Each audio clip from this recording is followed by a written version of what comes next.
আসসালামু আলাইকুম। এক চরম দুর্ভাগ্য আমাদের। আমরা সিলেটবাসী,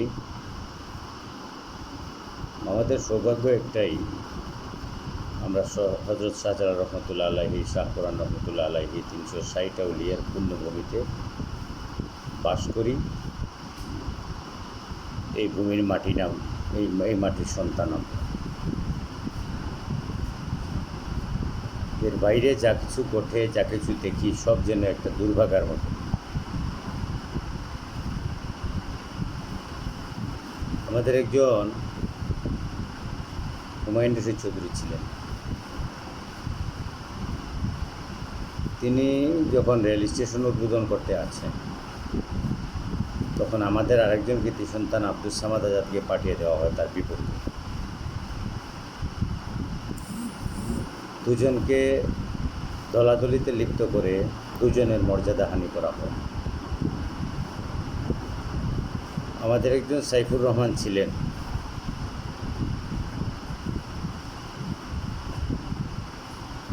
সড়ক দুর্ঘটনায় তাকে প্রাণ হারাতে হয়। আমাদের একজন ইলিয়াস আলী ছিলেন,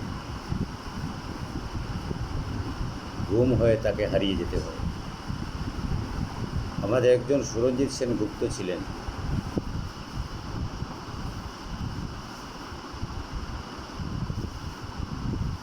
তথাকথিত অর্থ আত্মসাতের অভিযোগে তাকে কেরিয়ার ধ্বংস করতে হবে, তার কেরিয়ার ধ্বংস হতে হয়। আমাদের একজন এস.এম. কিবরিয়া ছিলেন, বিশ্বনন্দিত অর্থনীতিবিদ, তাকে গ্রেনেড ছুড়ে হত্যা করা হয়। আমাদের একজন আব্দুল মাল আব্দুল মুহিত ছিলেন,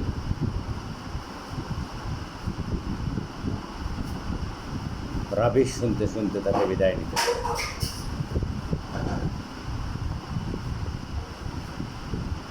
সৎ মানুষ ছিলেন, এজন্য তাকে নিয়ে কেউ কোনো কথা বলে। আমাদের একজন আব্দুল মান্নান ছিলেন, অর্থমন্ত্রীর দায়িত্ব পালন শেষে এলাকায় এসে নৌকা বাইতে হয়।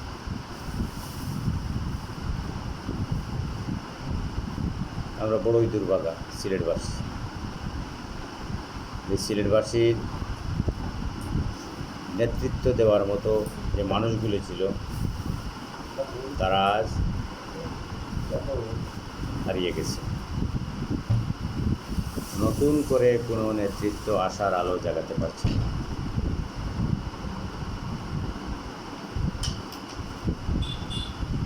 আগামীতে নির্বাচন হবে, জামাতের মধ্যে জাতীয় নেতৃত্ব আর দেখা যাচ্ছে। বিএনপিতে কারা নেতৃত্ব দেবেন? এই সোনার চাবি কার হাতে? কাদেরকে ফ্রন্টলাইনে নিয়ে আসবেন? কারা আমাদের অভিভাবক হবেন? কারা ব্যক্তিত্ব আর দাপটের সঙ্গে ঢাকায় সিলেটবাসীকে নেতৃত্ব দিতে পারবেন? এটি এখন সম্পূর্ণ ক্ষমতা বিএনপি চেয়ারপারসন কিংবা বিএনপির ভারপ্রাপ্ত চেয়ারম্যানের হাতে।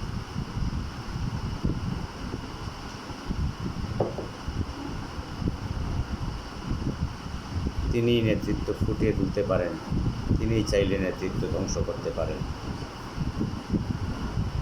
আমাদের সিলেটে নতুন করে বরেণ্য বর্ষিয়ার নেতৃত্ব গড়ে উঠুক, এই প্রত্যাশা এখন সবার। ধন্যবাদ সবাই।